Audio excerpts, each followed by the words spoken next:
প্ৰিয় দৰ্শকসকল যিসকলে আপোনালোকে চাকৰি পাইছে বা যিসকলে চাকৰি কৰি আছে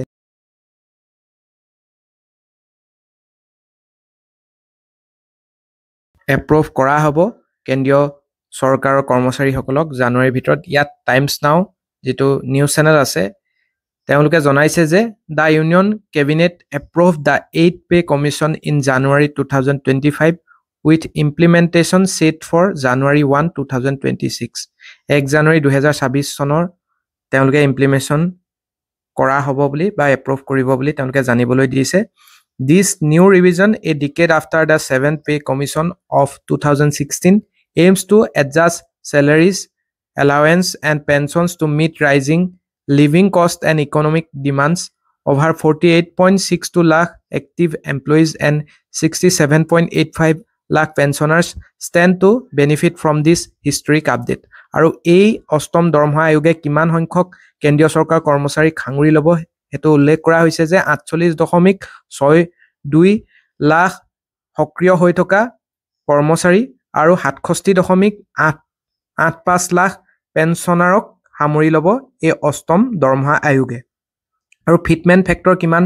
ৰখা হ'ব আনুমানিক ইয়াত দিয়া হৈছে এই fitment factor of 2.28 is expected to boost the minimum salary by 34.1%, raising it from rupees 18,000 to rupees 41,000. গতিকে এটো আপোনালোকে চাওক যে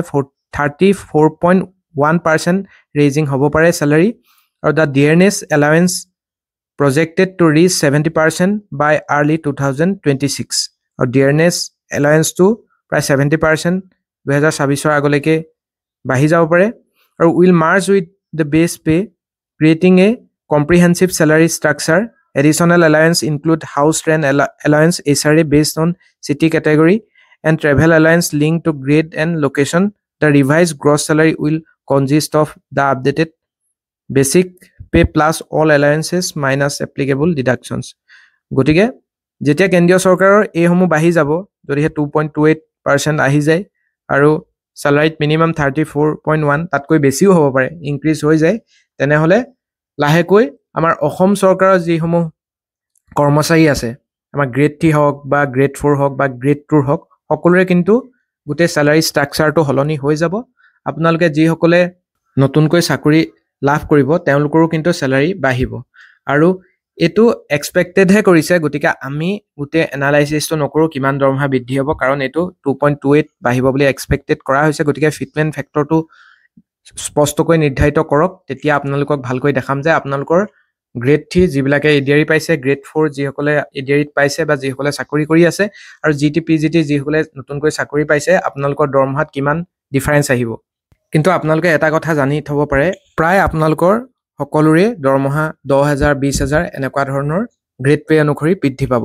গ্ৰেড পে যিমানে বেছি হয় বা দৰমহা যিমানে বেছি হয় তাত ডিফাৰেন্সটো বেছি হয় গতিকে কিছুমানৰ তাতকৈও বেছি বৃদ্ধি পাব গতিকে এই সম্পৰ্কত আমি ভালকৈ পিছত ভিডিও আনিম মূলত আজি এই ভিডিওটোত আপোনালোকক ভাল খবৰটো দিলো যে অষ্টম দৰমহা আয়োগ ইউনিয়ন কেবিনেটত এপ্ৰুভ হ'বলৈ গৈ আছে যেটো ৰাজ্য চৰকাৰ কৰ্মচাৰীসকলৰ ক্ষেত্ৰতো পৰৱৰ্তী সময়ত প্ৰযোজ্য হ'ব গতিকে এনেকুৱা ধৰণৰ গুৰুত্বপূৰ্ণ ইনফৰমেশন পাই থাকিবৰ বাবে যিসকলে ফাৰ্স্ট আমাৰ channel real facts Assam visit কৰি আছে অনুগ্ৰহ কৰি চেনেলটো সাবস্ক্ৰাইব কৰি লব ধন্যবাদ